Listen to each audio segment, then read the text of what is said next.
అందరికీ నమస్కారం. ఆదిలాబాద్ జిల్లా మండలంలోని ఖానాపూర్ చెరువు ఆక్రమణకు గురైందని మాకు సమాచారం అందింది. దానికి అనుగుణంగా మేము నేషనల్ గ్రీన్ ట్రిబ్యునల్ ఆదేశాల మేరకు ఈ చెరువులో ఎంక్రోచ్మెంట్స్ ఎన్ని ఉన్నాయన్నది వాటి వివరాలు నమోదు చేయడానికి 4 టీమ్స్ పంపడం జరిగింది.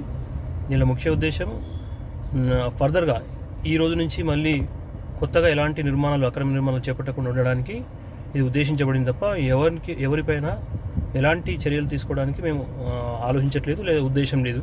సో దయచేసి అందరూ గమనించి మనము చెరువుల్ని రక్షించుకోవాల్సిన బాధ్యత మనందరిపైన ఉంది. చెరువులు కలుషితం కాకుండా చూడాల్సిన బాధ్యత మనందరిపైన ఉంది.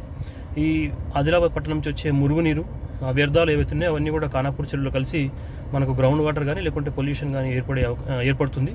సో దాన్ని నివారించడానికి ఎస్టీపీ అనేది మనం ఏర్పాటు చేయబోతున్నాం. సో దానికి కూడా మనం ఎక్కడ ఏర్పాటు చేయాలనేది కూడా మనం ప్లాన్ చేయడానికి ఉద్దేశించబడింది. సో మొదట మేము ఓన్లీ నంబరింగ్ వేస్తున్నాం. నంబర్ వేయడం కాన్సెప్ట్ ఏంటంటే ఈ రోజు వరకు వాళ్ళందరూ కూడా కన్స్ట్రక్షన్ చేసుకొని ఉన్నారు. ఫ్యూచర్లో ఎలాంటి కొత్త కన్స్ట్రక్షన్ వచ్చినా ఈ నంబర్స్ వివరాలు ఉండవు కాబట్టి వాళ్ళని మిమ్మల్ని వేరు చేయడానికి ఉద్దేశించబడింది తప్ప మీపైన ఎలాంటి తీవ్రమైన చర్యలు తీసుకోవడానికి ఆలోచించట్లేదు. దయచేసి అందరూ గమనించి ఎలాంటి అపోహల్ని కూడా మీరు నమ్మొద్దు. సో అపోహలు నమ్మకుండా మీరు మీ అధికారులు చేపట్టి నమోదు కార్యక్రమానికి ఎన్యూమరేషన్కు మీరు సహకరించవలసిందిగా కోరుతున్నాను. Thank you.